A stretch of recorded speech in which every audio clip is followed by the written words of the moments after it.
Greetings, everybody. Wonderful you could be with us again for Wave 30 of the Travel Sentiment Survey that we're delighted to work on with our very good friends at Longwoods. I'm delighted to be joined again by Amir Alon, President and CEO of Longwoods International. My name's Chris Adams with Miles.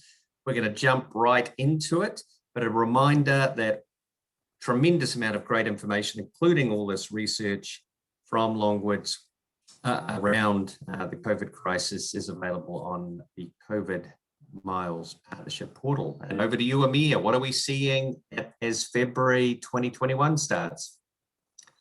Well, thank you very much. Hello, everyone. For greetings from a very chilly Columbus, Ohio on a February day.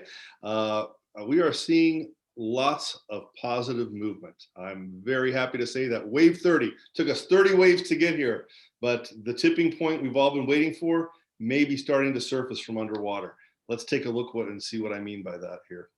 So, as you can see, 81% of American travelers are telling us that they now have travel plans within the next 6 months. 81%. And as you can see, it's second only to the very first wave of this survey back in March of last year, where we had 87% in there. It's a 16-point jump. The optimism about the vaccines rollout and distribution, new policies, new pushes to get it out there, combined with the severely declining daily caseloads, new caseloads, is really having a positive impact on the psyche of the American traveler. Let's look at the next one here, and you can see that we're talking folks asking when their next trip is planned. In fact, when are those trips going to take place? Well, not necessarily the spring break. There will be some spring break travel, of course, but the heavy travel we're looking at is into early to midsummer of this year. It's that 3 to 6 months or longer range, where over half of those trips are being planned. Now, let's talk about the fear of coronavirus too. Remember, we've been tracking this since the very beginning, how great of an impact it would have on people's decision to travel. Only 40% now say it will have a great impact, down 6 points just in the last 2 weeks alone. And again, second only to that first wave. So we're heading back to kind of the norm of where we were at the very beginning of this.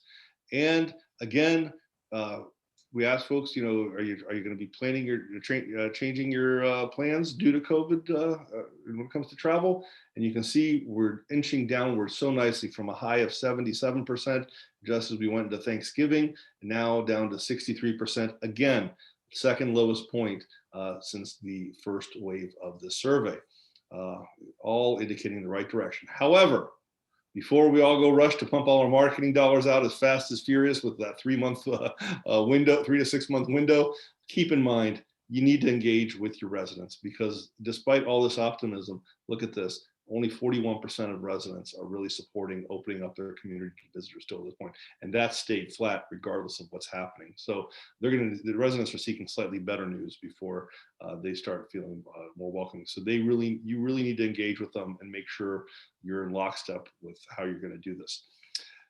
We also asked about the impact of the vaccine. As you can see, a little over a third of American travelers are telling us they're just going to wait out until they get their vaccine and then go do their travels. But look at the little box on the right there.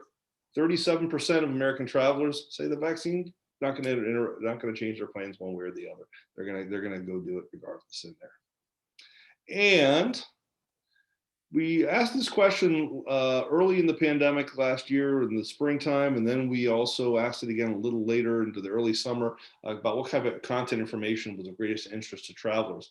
And let me tell you, the numbers really didn't budge very much since then until now. Still a very strong focus on local. Where can I get good delivery, takeout, and so forth? And so many destinations, marketing organizations changed inward, so that was good. But you can see the deals and offers was still a very strong close number 2 in there. But remember, added value is also a good deal, not necessarily giving away rate. You don't really have to get away rate. The consumer knows that there's great deals to be had. They're going to be expecting that for a while, but added value also has a good perception of a good deal. So, basically, Chris, great news. That's my story. I'm sticking to it. Back to you to wrap it up. Sure. So yeah, some positivity in terms of the outlook and the sentiment, but we're going to monitor these numbers, and we've got to focus on those critical issues around building local support for reopening. And in the as the crisis continues in terms of travelers still feeling tentative, supporting local businesses by engaging with locals, absolutely fundamental. And so we've seen a lot of great DMO work around the country, but we've frankly, that remains critically important, as does activating your locals for the VFR market, which will be amongst the first to recover.